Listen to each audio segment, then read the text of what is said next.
Hello, welcome, welcome, welcome. Good evening and welcome to another in the series, Why I Write. My name is Totlin Oliver, and I'm your host for this evening's presentation of Why I Write, another experience that we're about to engage in, all of us, for holding space for all of our creative minds, our literary minds that we have the honor of sharing time with. We have the honor of learning about their work. We have the honor of getting to read their work and observe their work. And as you may know, if you've been tuning in to Why I Write for quite some time, we love to focus on the creative simply because, you know, folks sometimes just need that much more encouragement to go forth and do their creative best in whatever era they choose to express their creativity. We love authors and painters and writers and playwrights and actors and singers and songwriters, the whole gamut.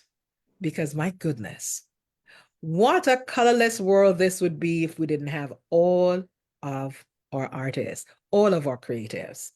So that's why we have this experience of why I write on a weekly basis so that you can get the opportunity to meet some brilliant minds from all over the world. If you're watching in Jamaica, I want to say welcome. If you're watching in England and United States, the Canada, South America, if you are watching in other parts of Europe, I just want to say thank you so much for being with us.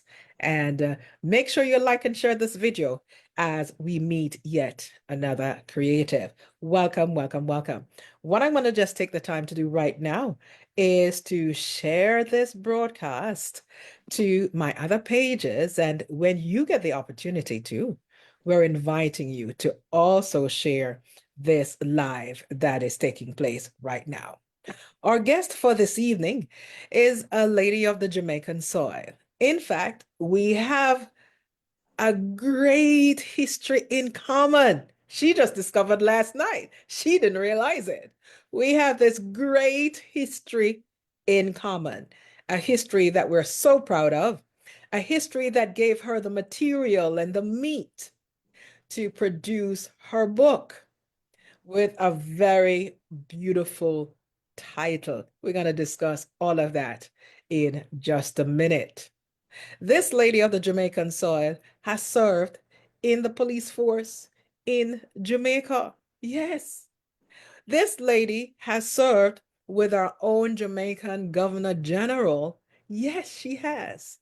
And now this lady is in the business of human resources leadership in her organization.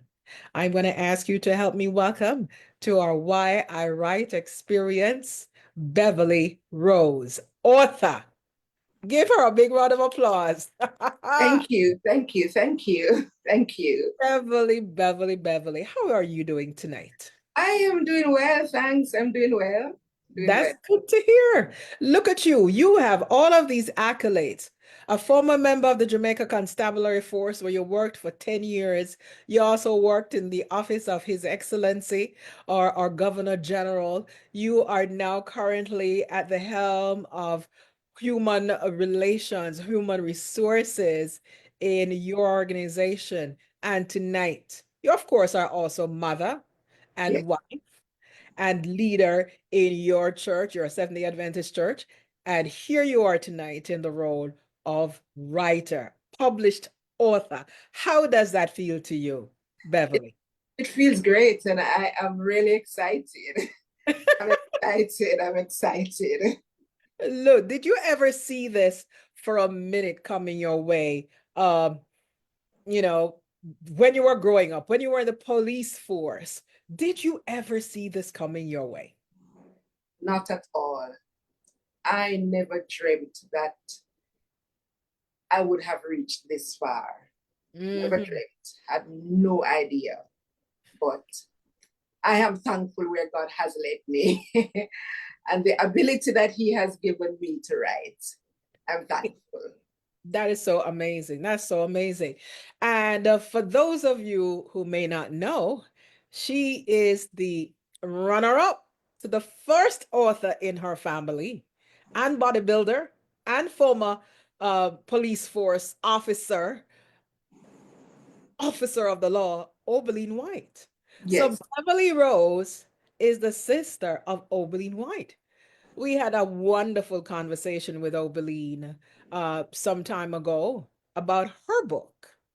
And we're going to learn tonight from Beverly how she's been inspired to write this work. So stay tuned for that. I'm just making sure again that everybody is lined up and tuned in for this. Oh, Beverly is the author of the book beautifully entitled He Whispers, Be Still. You said you never saw yourself in this space, Beverly, where one day, yeah, you could be a published author. So many people feel that way. So let's go back to the beginning. You are from Jamaica. What parish of Jamaica are you from? I am from the parish of St. Thomas, a little district, not a little district. I was told it's one of the largest districts in Jamaica, Dalby. So I'm Mhm. from the parish of St. Thomas from a district called Dalby. That's the eastern part of St. Thomas. Yes. And it is on a high rise. It's on a hill. It's really on Yeah. a hilltop. It's seated right on a hilltop. And it's about how far from Morant Bay, the capital of St. Thomas? St. Thomas is about Morant Bay is about about 30 about about 30 minutes about 30 minutes from yes, Dalby is about 30 minutes from Morandi. by regular Right. bus or car. Yes, By certainly. truck, it could be about 40, 50 minutes, right? It could be, especially considering the road at this time. The roads are under Mm, repairs, so it may take a little more longer. than the usual. I Yes, got it. yes. The reason I make this joke, fans of Why I Write, is because I spent a lot of my childhood in Dalby St. Thomas. Yes, Yes, I did. In yes, fact, where your homestead is right across the road from where our homestead and business was. yes. Isn't that something? That's amazing. That's amazing because I had no idea. Of course, you are a well-renowned Jamaican, and I knew the name, but I never knew the person behind the name. And when I recognized that we shared so much in common as it relates to where we're from, it's Heritage, just yes. amazing, and that makes me very excited. Listen to me. I tell you, to have been blessed, you know, to have grown up in an area such as Dalby St. Thomas back in the 70s. We didn't feel like we were living in no country, did we? No, not at all. Not at We were all. not rural because Dalby was so much supported by the Goodyear tire factory. Yes. And was there an aluminum factory nearby as well? Or No, just here? the, no, the Goodyear tire factory, we had the sugarcane factory where sugar was produced. Um, and that's very rare in Mhm. Jamaica. And to recognize that we were a part of that process, it's awesome. A leading part. And Yeah. didn't we also, wasn't the parish of St. Thomas the Bowden Wharf in particular? Yes, certainly. Yeah. Yeah. And so from that end, there were a lot of export, banana export, a lot of that going on from the Bowden Wharf. Yes. Yes. I Mm-hmm. remember it's a big thing. This Dalby St. Thomas, folks, know a little bit of your Jamaican history, was one of the leading economic communities in Jamaica in the Yes, it 70s was. through It to was. the maybe early 80s. It very much was so. There was a robust economy because of the kind of production and the factories that were there. And, you grew up now I didn't have the privilege like Oberlin or Beverly here to actually grow up every day in Sweet Dalvey, St. Thomas, because I was there only during holidays. And so, but from what I saw being there as a child, I know that the economy was so robust. Every Thursday, do you remember every Thursday the goods truck pulling up in front of my grandparents' grocery store and bar and that's all? Yes, I remember to drop off goods, and that Yes, was one of the main shops in the community where yes, persons could purchase their groceries. One of yes. the main, if not at the time, it was the main The main, grocery store in. And I'm very privileged to have lived just across the road from that listen. grocery shop. So that was somewhere where I visited very often as a child, Yeah, as I was sent out by my mother. yes. And then That's awesome. where the shop was positioned, you could see when the bus to town come in before their morning. You could see the picnic them who come in are going to school. So you see everybody busy stuff right there so at the Everybody, it's crossroads. right in the crossroads. So that's where we call the crossroads, where the four roads meet. And the Yes, shop was just right there at that central spot. And as you said, everything can be seen from that look, could be seen from that location. everything. Everything. I Right. remember my mother and her shop assistant, Dor, lovingly, Dor, we used to call her. They used to be offering credit to people in the community. Yes. Yes. That was a that was something that was offered because not everyone were able to find the money, you know, on spot to Yes, purchase. And so credit was offered yes, to many persons in the community, and children were sent with their shopping list, oh, and they made their purchase, credit purchased, and the bill was sent home yeah. to be paid at a later date. Did.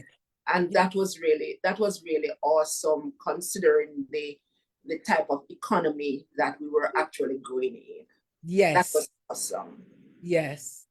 I am Mhm. so blessed to have you here tonight because this is like making a connection back with my own family and my heritage and my grandparents who poured into me as a child. No, they didn't sit down in the living room and say, well, let me explain this to you. No, you were facilitated as a child. You gave the freedom as a child. We were busy playing over at the church across the road. I am sure you, At the yeah, Nazareth Church, right? yeah.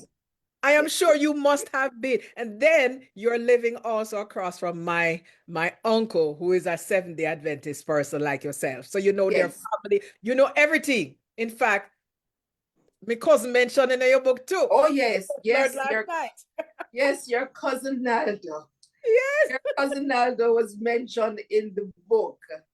He was a childhood friend and considered a brother. Yes. He was a favorite of my mother. He was an only child, Mhm. and the other household within the vicinity had a number of children, including my family. And so, being an only child, my mother just took a liking to him and thought that he could do nothing wrong. Yeah. I didn't feel the same. I didn't feel the same. And so, as I mentioned in the book, he was given the privilege by my mother to be like an overseer for us. And that didn't sit well with us because, as children, and he's just a year older than I am. So I didn't think of him as an overseer. I saw him just as a friend Right. and a brother, but That's right. not my mother. That Yes. was yeah, no, no. That's That didn't sit well with me. And so, as I shared in the book, there was an incident where we normally go to Pathfinder meeting. That's a club from church on a Sunday. We go to Pathfinder meeting, and if Nalda was not going, my sister and I would not be going either. And my sister is actually a year older than Naldo. But if Naldo was not going to Pathfinder Club, we would not be going, and that came from my mother. we weren't pleased, but because we really wanted to go, we just play along with what was happening. But one particular Sunday, Naldo and I had an encounter earlier in the day, and where we had some disagreement, and he vowed that he was gonna get back at me because he didn't win at that time. And I didn't know what he was talking about, but shortly before we were ready for Pathfinder, we had on our Pathfinder uniform, ready to go to Pathfinder Club. And he came by about 10 minutes before we actually left to tell my mother that he was not going. Who you know? He wasn't going. And so, of course, he said he wasn't going. So my mother just said, okay, and he left. And my mother asked us kindly to take off our Pathfinder uniform because Nala wasn't going, so we were not going also. And reluctantly, somehow I thought something was amiss, but I played along with it. Mm-hmm. Mm-hmm. And then maybe about 20 minutes after Nalda left, I heard him calling me at the gate. And when I went out by the gate, he was fully dressed in his Pathfinder uniform. What? Fully dressed. And all he said, to me was, Abe. And that was when I recognized that was how he was getting back at me. Of course, I didn't take it lightly. I got some stones and I nearly stoned out in daylight. You stoned my cousin. Oh, yes. And he ran. And the only person who went to Pathfinder Club that day was Naldo.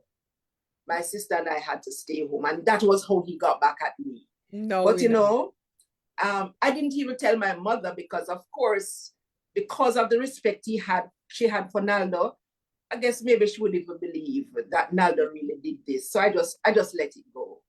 But we were really, really, really, really, really good friends. And I remember your uncle, his father had the sweetest oranges on that road.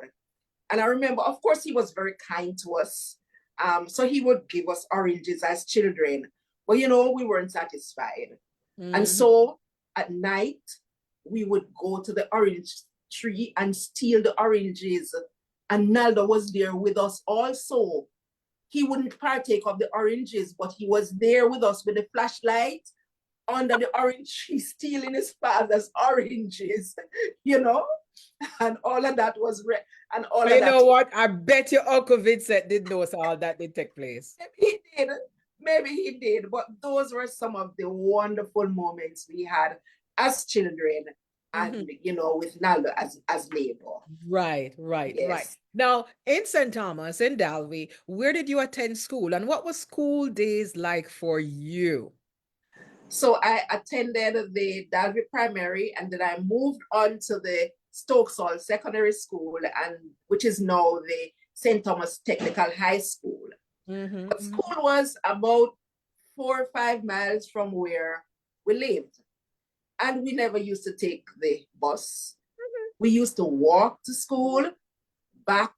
We used to walk to and from school. But we walked in groups. Yes. And it was beautiful. It was like nothing. So we did that every day, Monday to Friday, 5 miles to and 5 miles back. And it was struggling to do 10,000 steps, eh? You understand? So lazy like. Modernization has made us so lazy. Yes. We turn big people and we turn lazy. Lazy, right? But it was fun. Walking, and we had some really exciting times, and some of that is also reflected in the book. Right. You know, the school days and the time we had with friends. That is always also recorded there. Yeah. Exciting times. All right. So when we trace your history and we go through your schooling, was your mind made up as to what you wanted to become when you reached the age of 16, 17, 18? Did you know what you wanted to do and be when you were younger? From reading, I wanted to become an air hostess from reading. But as I grew older, I recognized that that was just a childhood fantasy. Mm-hmm. I really recognized that I wanted to be in administration. Mm-hmm. I ended up in the police force as a district constable. But that's not where I really want. That was just a stepping stone. That was your start. How did you come to that decision? So so my sister Oberlin was a part of the police force at the time.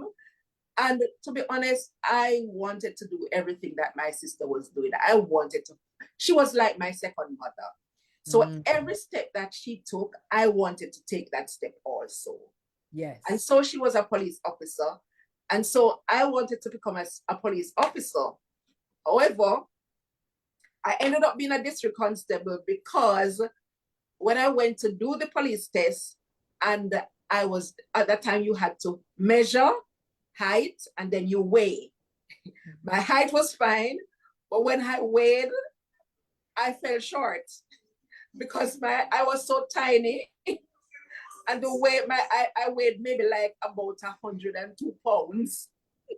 And so because of that, I was not given a chance to enter into the regular police force. But I was still determined that I wanted to become a police.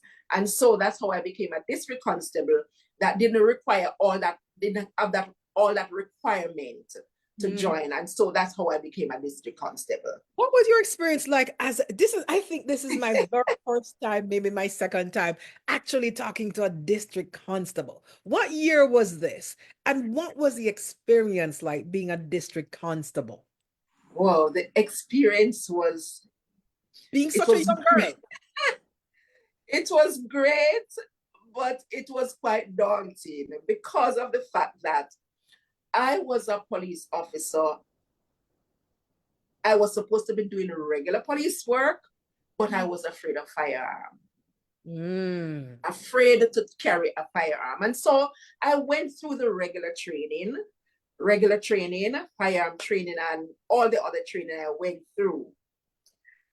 But I was also privileged to be a part of the executive for the district constable. I was the assistant secretary for the district constable association. And Mm. so I was doing regular office duties Monday to Friday. Mm. But on the weekends, the office was closed. So I was scheduled for normal police duties where I would have to carry a firearm, and that didn't sit well with me. Mm-hmm. So And what did so you do? there were times when I was scheduled to guard prisoners by the Kingston Public Hospital in Kingston. Mm-hmm. Female prisoners who became ill while they are in custody and end up at the hospital. Mm-hmm. I was one of those persons who was scheduled to guard them. Now, persons who guard prisoners are required to take firearm. Yes. I didn't take a firearm. I chose to go with my Bible. What more firearm do you want than that? From. Whoa! I tell you, Yeah. and so Overlead people. Oh, the road come look here. Carol Branchard, thank you for watching. Donna Hayes, thank you for watching. Gavin, citizen, thank you. yes, Thank you. I You hear went. that? Hold on. Oh, I tell you, Rochelle Black, Lorna Davidson, thank you for listening. Listen good. Woo! Lisbeth Marlene, good to see you. Heard you had a good time this weekend. Hugh Graham, thank you for tuning in. Oh my goodness, you decide to carry your Bible instead. I love it. Yes, yes, I So what decided. did they say to you? And I said, where is the police who gonna go now? No good. But Listen, she carry a you Bible. know something? And because I was very young at the time, I joined when I was 20, but I've always had a very small stature. Mm-hmm. And so I never looked my age. So although I was 20 at the time, I looked more like 16.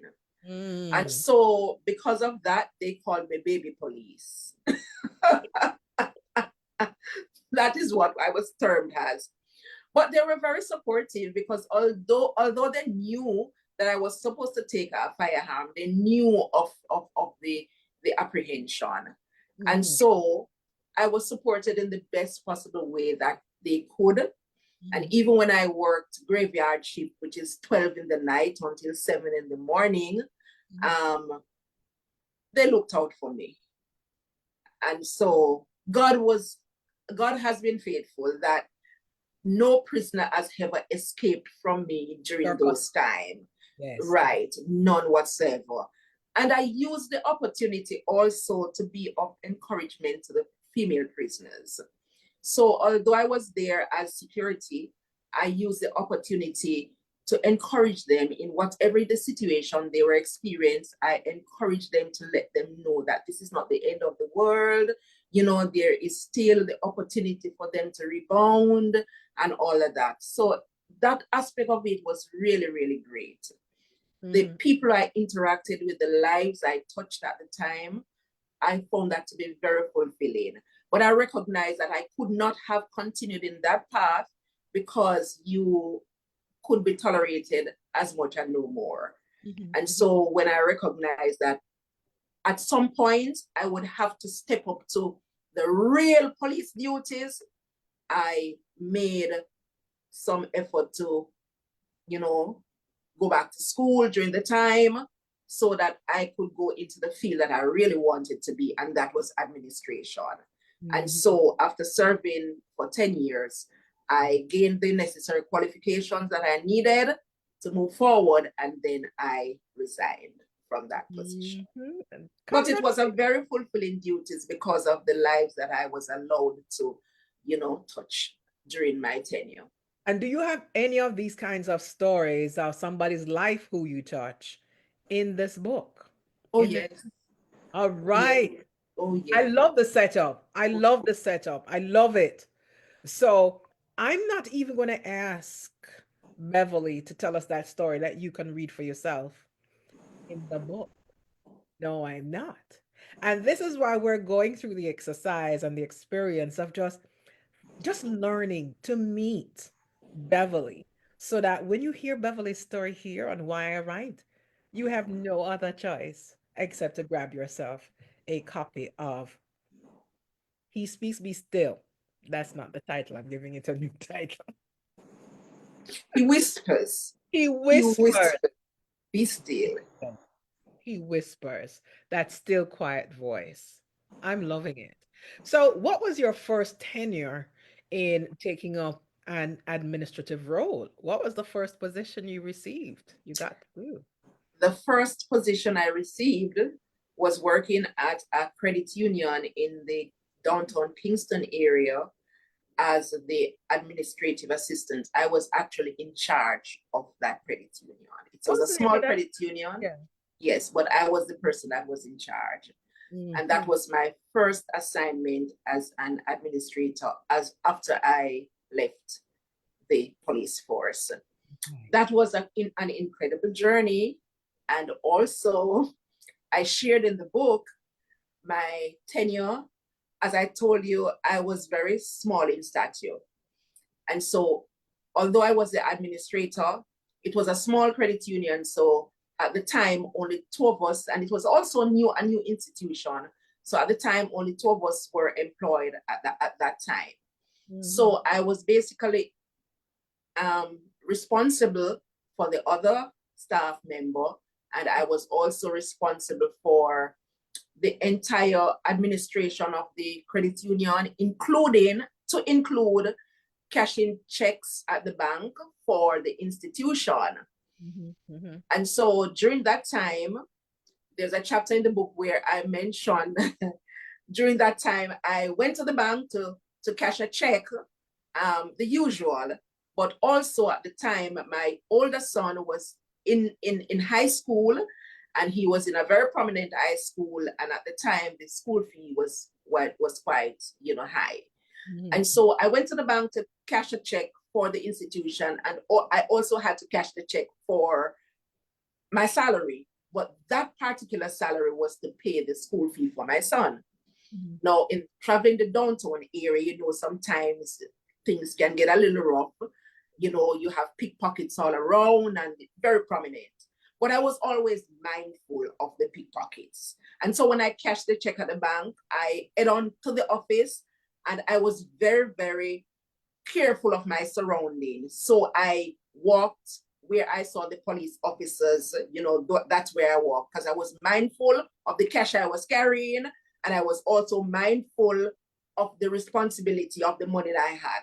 And Mhm. so I walked, but shortly before I reached my place of employment, I felt a little relaxed because it was just a few feet from where. And so I just let down my guard and I was walking through a crowded, you know, it was a crowded bus stop and I was walking, you know, to get to the entrance of my place of employment and I was attacked. So two pickpockets followed me from the bank and I didn't know. And they took the chance to attack me when I was going through the crowd. Nice. It was two young men. And of course, I had the monies in the envelope. And when I was attacked, I totally forgot how fragile I was. I totally forgot. All I could see was not even the company's money going, but the money for my son's school fee. And so I fought them tooth and nail. That's right. Oh, yes. I fought them tooth and nail. And so the people at the bus stop, they were they were quite apprehensive because nobody wanted to expose themselves. So everybody just stood looking. And I fought. And it was two police officers were passing by in a vehicle and saw the fracas and stopped. And actually they fired some shots and they came to my rescue. They came to my rescue. One of the young men ran and they held on to the other one. And when all was said and done, I could not find my shoes. I was barefoot. my, shoe, my shoes was nowhere to be found. So the police apprehended the one that they caught and put him in the vehicle. And I was there searching for my shoes. And some passers-by, you know, Oh, gave me my shoes. And so you I and your put on bag the and your shoes. money was still on your Oh, person. yes, I still had my bag with my money. I had my bag with my money. And so you know, they took us to the station, but the police were quite, it was really fun for them. They said, a little woman like you know, I swore I was not going to do anything like that again because I recognized that I could have lost my life. You not lose your And life now. so I told You not lose. myself, never again would I do this. But let me encourage others to read the book. Read the book and see that it happened a second time. And you'll see what happened. Get a copy of the book and you will see. You will see. My goodness. Oh, Malene, what kind of family to be? This is amazing. This is amazing because I'm about to ask you if your son was about in high school and your son Ramon is on right now watching us too. Hi, Ramon. And Rogel, I think my son Rogel. is on. That was Rogel at the time at high Okay. school. Yes. Okay, good. Both of them are on watching. Now, I was about to ask you, like during the tenure that you had with the police force before moving on to work with the credit union, you must have gotten married and had kids. How was that process for you as a mother working within your profession and so on? How did your mother feel about what it is that you were doing in your life as an adult? My mother was pleased. Actually, before I got married, I had Rogel before. Rogel is my oldest son. So I had him before I got married. And I must share with you that my favorite chapter of the book was when I became pregnant with Rogel. Mm. So I had just left high school and I was still living with my sister Oberlin. As I said, she's like my second mother. She is my inspiration. Mm. And so I left high school and I was preparing to attend Excelsior Community College to further my education. And I was 19, 18, 19 at the time. And, but you know, I left high school and I felt as if I was old enough now to have a boyfriend and, you know. So why not? Yes, yes. And my friends were having boyfriends and all of that. So I thought that I'm old enough. And Mm-hmm. so I had a boyfriend. Mm-hmm. But however, the relationship spiraled into sexual activities. Mm-hmm. And it wasn't long before I was pregnant. Mm-hmm. And so even when I left high school and was registering at Excelsior Community College to continue my education, I had no idea I was pregnant. Mm. Until one morning, I started to feel ill. By this time, I started to feeling ill. And then when I recognized that I was pregnant, I didn't know how to approach my sister because she had high expectations of me. Mm. So the only thing I thought about was to go back home to my mother. Mm-hmm. Mm-hmm. Of course, by this time, my sister knew and she was saying nothing to me. So one day when she was at work, I packed my little bag and I went home to my mother, not knowing that my mother knew what had happened. Wow. So I rehearsed while I was on the bus. I rehearsed all that I was going to say to her and to tell her, oh, sorry I was, and all of that. When I reached Dalvey, got off the bus, slowly walked to my home, rehearsing in my mind what I was going to say to my mother. All I know is that by the time I entered the yard, my mother appeared. And she said, so you reach? I was surprised. What does she mean by that? It seemed as if she was expecting me. Mm. And so I stood there astonished. All that I rehearsed was out of my head. No, I was just confused. I was looking at her and she said again, so you reach? And then she started the motherly, not even conversation. She said, so, me send you go a town to go to school. And this is where you come back. And whatever. I was afraid. I started crying because now I realized that my mother knew. I didn't know what to expect and all of that. And I really got the full length of Talking her to. tongue right there. And she gave it to me of her expectation and how disappointed she was. And I just stood there crying. But you know something? I cried and she allowed me to cry. And then she said, come, we're going to work it out. Mm. That was amazing for me. Mm. And my mother took charge. Despite my failure, my mother took charge and she became more than my mother. And so my first son, Rachel, was born there and then. And that was before I got married. Mm. And my mother was a tower of strength. And I encourage persons to read that story in that book because it was my mother who helped me to navigate. And I was feeling ashamed because I left as a Christian. A young Christian girl got to Kingston and come Breed. back pregnant. No, it's not pregnant. You come back. Married people get pregnant. Young girls out of the church or breed, you gone breed. Exactly. So I was so ashamed. And so I resolved in my mind that I'm not going to church. I'm not going to no church because I'm pregnant, I shame, I can't go to church. My mother wouldn't have it. First Sabbath morning, when we were preparing for church, I was lying in my bed and she said, so what happened? You're not going to church this morning? So I said, no. So she said, why? I couldn't even call the word pregnant. So I just referred to my stomach. And she said, what that mean? Because she not understanding what I'm referring to. So she said, what that mean? So I said, I'm pregnant. She said, so pregnant people not go to church. Everybody, you need to read this book. He Oh, whispers and deep listen, things.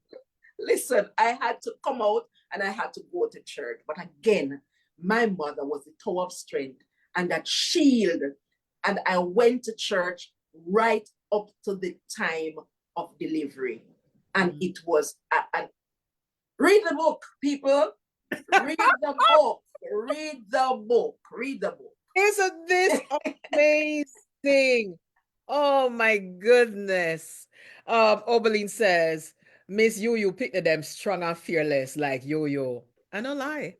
I don't lie. Because when you hear about your Oberlin's story and you're now reading about Beverly's story, as we talk here, you get hints as to the different the different challenges that life throws at you.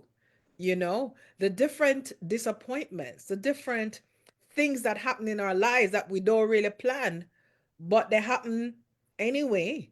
No matter how, how much you think that you are one thing or another, these things occur. And it's normal. To me, pregnancy is a normal thing. It may not happen in a time that people expect or we expect, but pregnancy is a normal blessing, no matter the circumstances. And the scripture Yes, yes. is replete with examples of things that are happening outside of our human expectations, but all things work together for good, Good. as we And know. yes, and I am really grateful for my son Rogel. Really grateful for him. He is also a tower of strength to me. Yes, he is. Both my children are. Mhm, But oftentimes persons think of the one that is was born out of wedlock. They think of them as a lesser mhm, individual. Not me.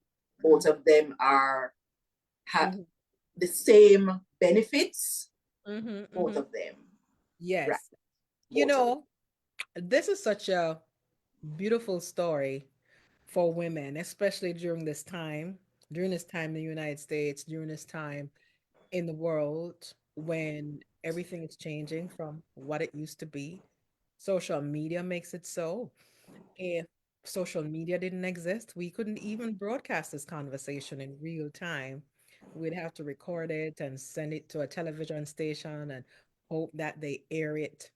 But this way, we get the experience of literally walking through the author's words and experiencing a little bit of the author's life so that when we go to read the book, we can connect the dots and we can understand why these things are written in the book. So, fast forward through your administrative career, how did you end up working at the office of the Governor General? All right. So I started pursuing the course in human resources management, and I attended the Northern Caribbean University. I was working at an institution as an acting human resources manager at the time. And so after completing my studies, my organization that I was working merged with another organization. And so I was now back to my substantive post as administrative assistant because the organization that we merged with already had a manager for human resources.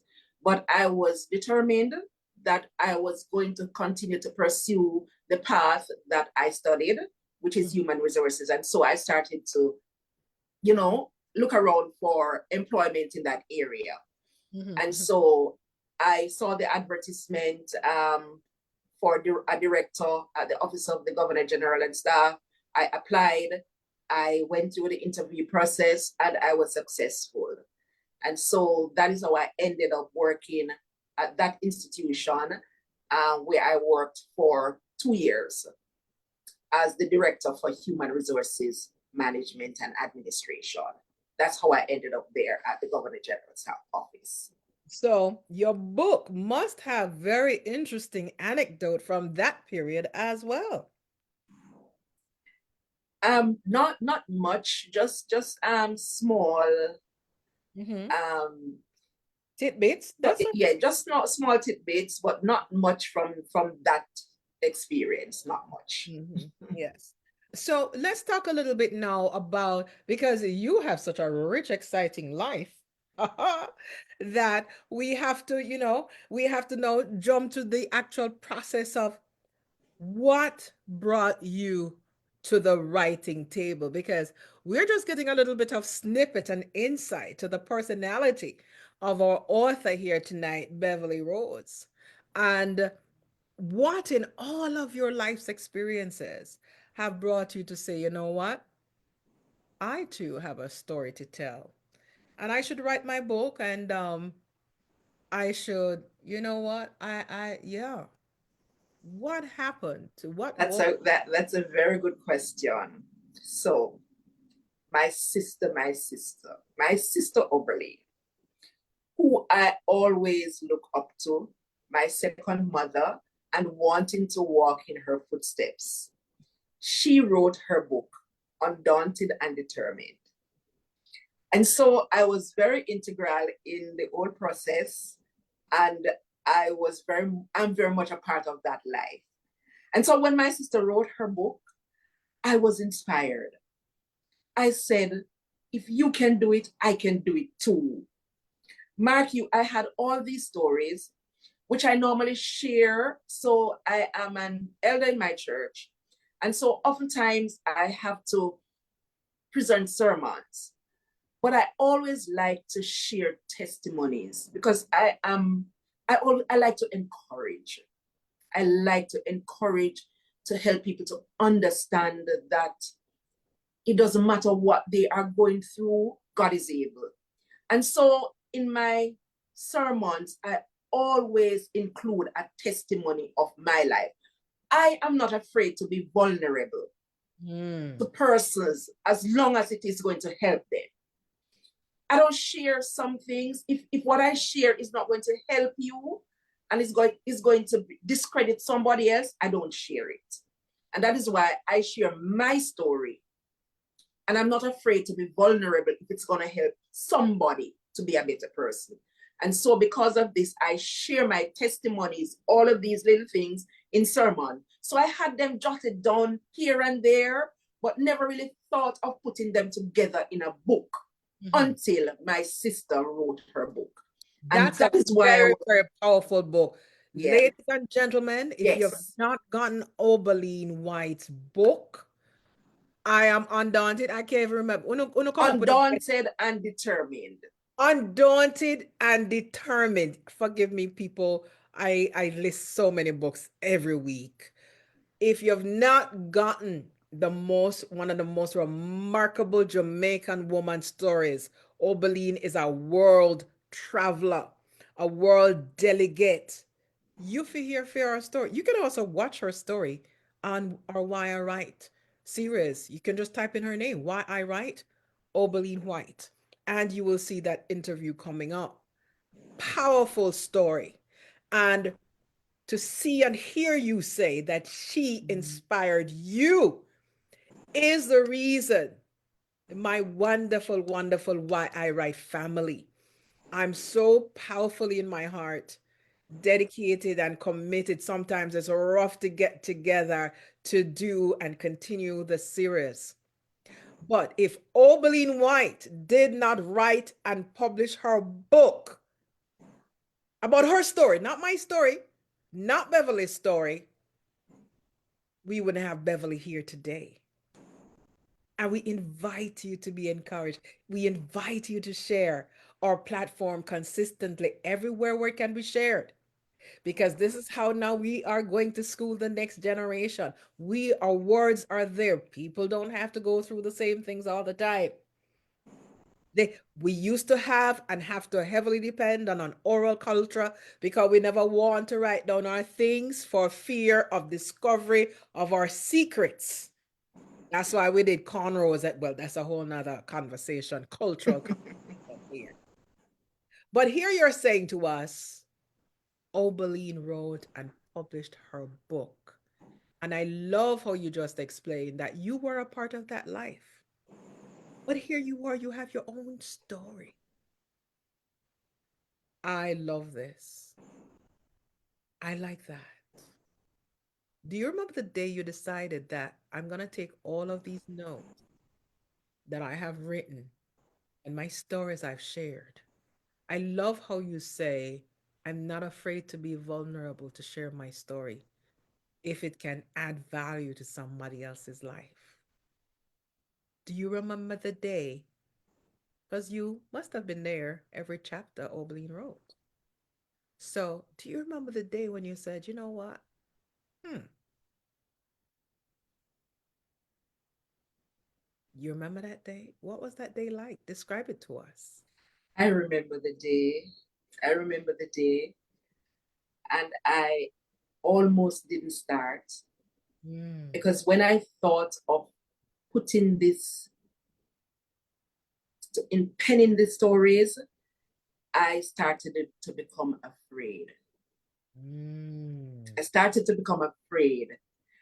And I was saying to myself, questioning myself, do you really want to write this? And so I was very, very apprehensive. But then I remember when I share stories at church and with others, I remember how persons felt and how persons would come to me and say, and I thank you for sharing. I thank you for the testimonies. And that alone dispelled the fear and doubt. mm, And that was what gave me the determination that don't be afraid. Don't be afraid. It's going to be for a good cause. And that is what gave me the encouragement to start the writing process. But it was very daunting, very daunting. But once I started, and once while I was writing, I was laughing and I was crying. mm, Each chapter that I wrote had different emotions. But I looked to the fact that this is going to be an inspiration to somebody. mm. And so I just kept going. And I Did kept laughing and I kept crying until the book was finished. did you have a schedule in between the laughing, the crying, and the writing through to when the book was finished? Did you know when the book was going to be finished? I had a projection, to be honest. It didn't go as planned because I'm also working full time. I'm also working full time. So the schedule didn't go as planned, but I stuck to it. Early mornings, late nights, weekends, I stuck to it. And although I didn't finish in the timeline that I projected, but I was able to complete it within a reasonable timeline, even as I projected. So, how long did this process take? 2 months, 3 months, 6 months, 1 year? No, it took me about 7 months. Mm. About 7 months it took me. Were you patient with yourself while going through this exercise, or did you, have a whip cracking over your own head? I was patient with myself, recognizing that because I had a full-time job, I recognize that I still have to serve my organization with all my heart. And because of the position that I hold, I recognize that I could not, I had to stick to my responsibilities at work. I also recognize that I had responsibilities at church that Mhm. I had to pay much attention to. And I also recognized that I had home responsibilities. And Yeah, so, because of that, I was very patient with myself. excellent. So, and that is why, although I didn't finish in the time frame that I projected, I Mm. still commend myself for completing, regardless of the amount of activities that I was involved in. So, I was very patient with myself. But 7 months is very good. 7 months is excellent for a first-time writer. For a first-time writer. When you completed the manuscript, what was the next thing you did?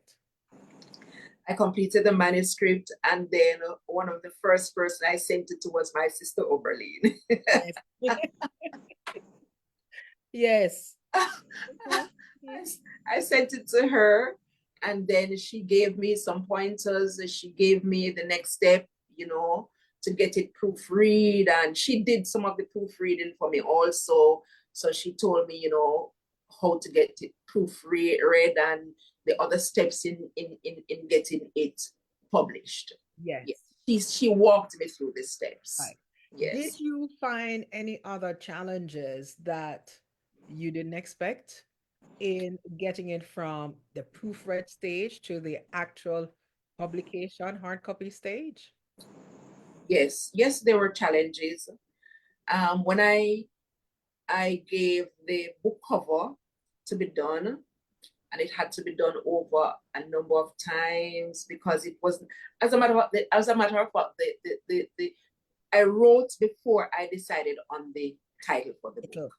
Yes. Right. Because I was going to ask you how you come up with the title. Yes, I wrote before I came up with the title, and the title that I came up with was, I knew what I wanted, so I knew it had something to do with being still. Yes. And so there are other titles that I came up with being still. But when I researched, I recognized that there were other books with that title. And so I had to go back to the drawing board, you know, still wanting it to be personal. Yes. And so I came up with a number of topics. And that took time Oh, because I really wanted the topic to reflect me and to reflect the stories. yes. And Yes. so that process, I didn't expect. I thought I could just come up with a title and that was it. But I didn't want anything that was out there already. But I still wanted to personalize it. Yes. Yes. So that took time, which I didn't expect. Also, the book cover, I knew what I wanted, and I worked with the graphic artist, and at first he just wasn't getting the message I wanted to Yes. bring, Yes. and that was a little frustrating. But eventually he got it, and I must commend also my son Ramon, that's the younger one, who has IT background. He was the one who said, "All right, mommy, do it this way and work with the graphic artist this way," and all of that. God And for our sons, yes. until we got it, until I got what I really wanted to portray. So that part of it was a little frustrating, Yes. but thank God I got it. Yes. The process of publishing, I recognize that publishing can be very expensive. In printing, Yes. printing the books can be very, very expensive. But I was not comfortable with me doing this self-publish. I was comfortable with that, right? But I've learned from the experience, and I'm grateful for the persons who took on the job and they worked with me, and they themselves gave pointers, and I really appreciate it.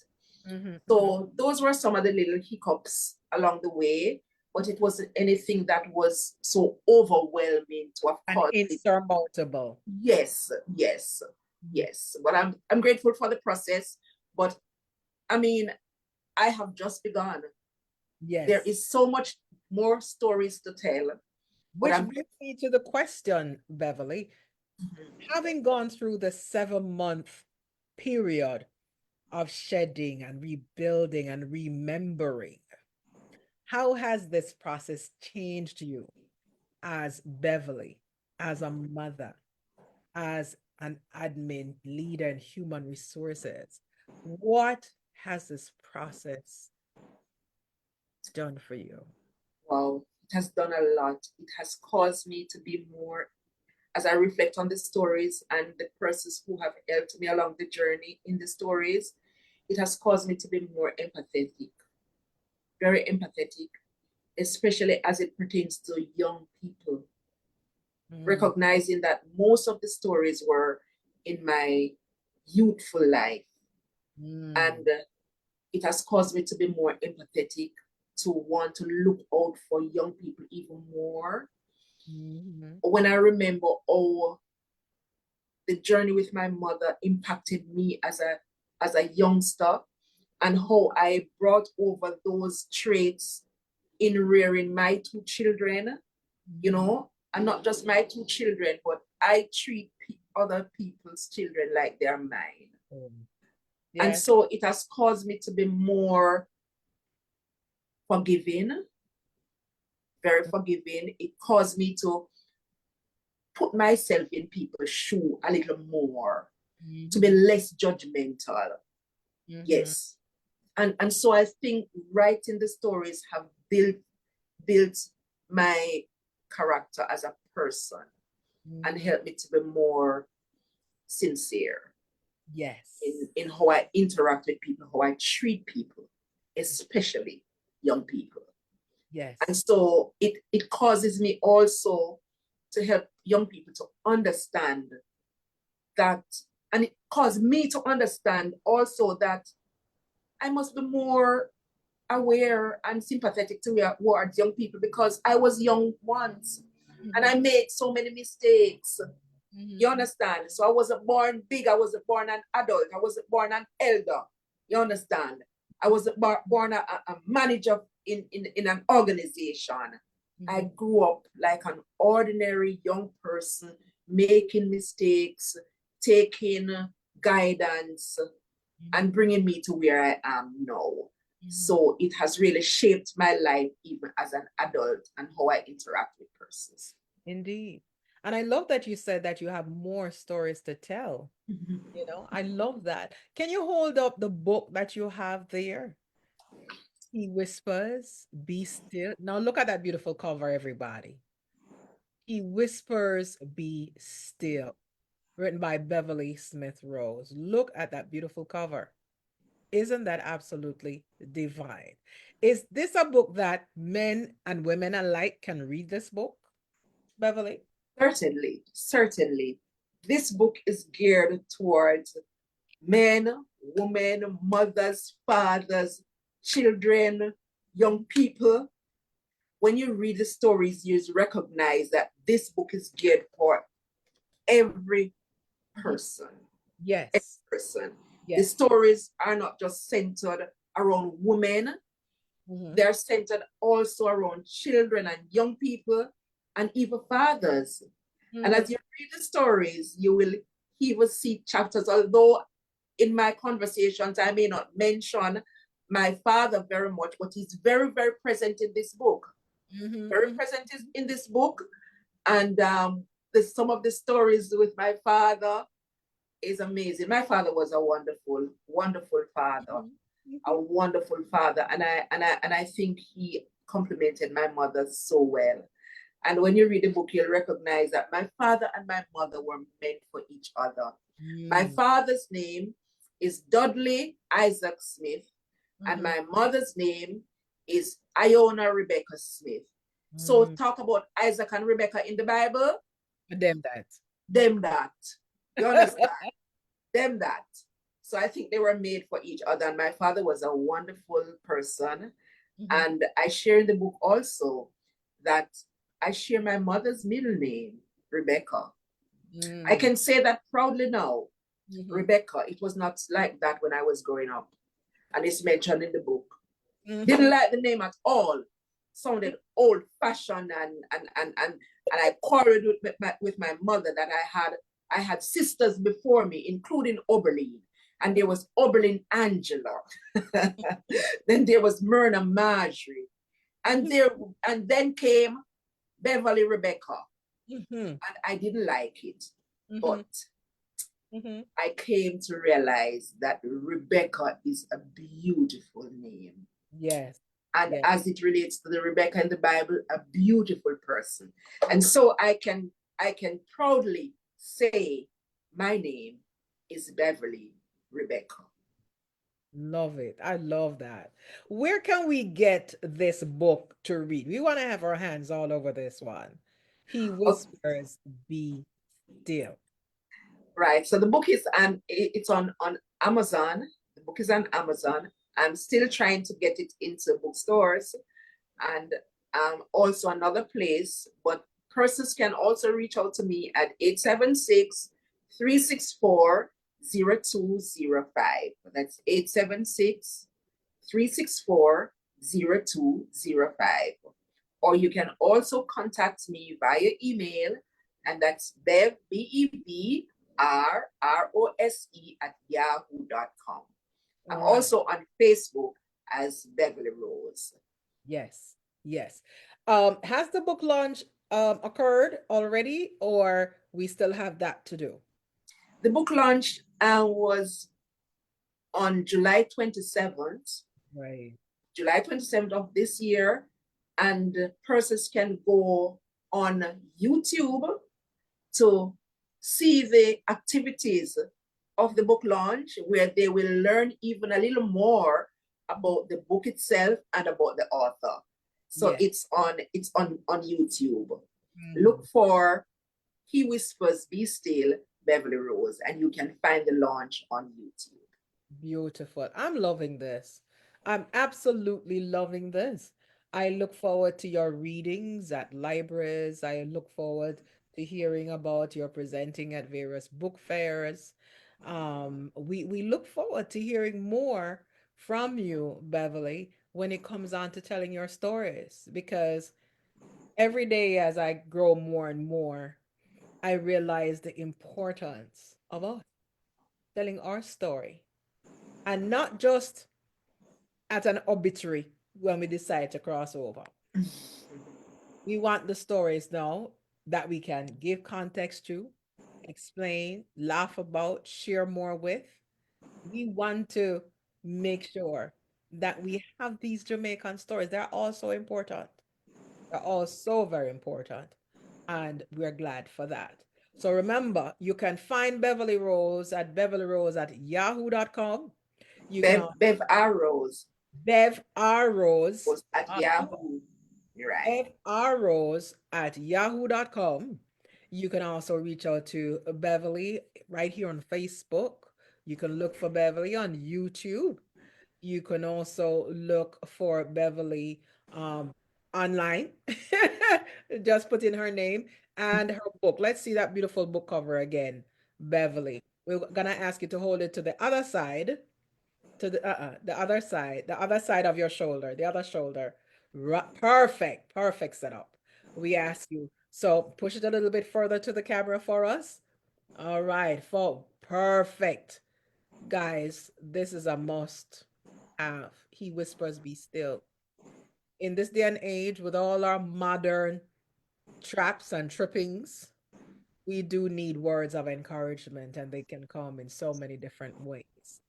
What we hope to do one day is to just pull a couple of our writers together again, and we have readings from their book. So I'm going to look forward to you coming to share directly from your book, He Whispers, Be Still, by Beverley Smith Rose. It's now on Amazon as well, so you can jump up there and get yourself a copy. What are the final words that you'd like to share with us at this time, Beverly? I want to encourage persons because since I wrote this book and persons and I've been getting very good feedback, Mm-hmm. and so I recognize that especially here in Jamaica, persons have the ability to write.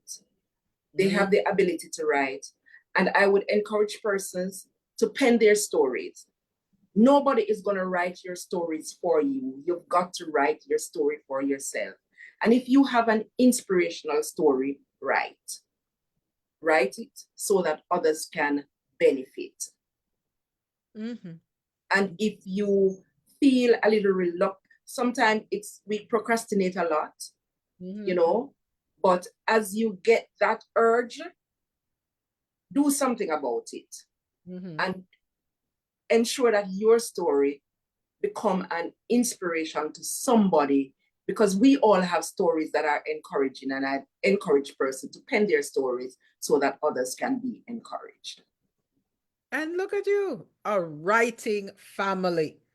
From Obeline saying, remember her title is Undaunted and Determined. Tonight is a very special feature with Beverly Rose and her book, He Whispers, Be Still. Just the title alone is an instruction. Just the title alone is an inspiration. Obeline says, we had the most beautiful father. Diane Laird McDonald says, excellent job. Lorna Davidson, Violet, I'm so glad that Lorna is watching from Las Vegas, Nevada. Lorna, another Jamaican, she says, Beverly Rose, your story and your words are so encouraging to someone like me who is trying to write her first novel. And my Awesome. yes. So it is really, really important for us to really bundle up together and carry each other forward to producing the work that lays within us, to produce that work that is within us. Ladies and gentlemen, family and friends, thank you so much for watching today. Thank you so much, Beverly, for coming forward and telling your story to us here tonight on Why I Write, so that we can come and read even more of your story. Just like at the beginning of this chat here, where we were touching base with what we know as our family background, because that's what family is. That's when community was community. That's when we could be gone from our grandmother's house for 8, 9, 10 hours, and she not have to worry where me and my little sister are.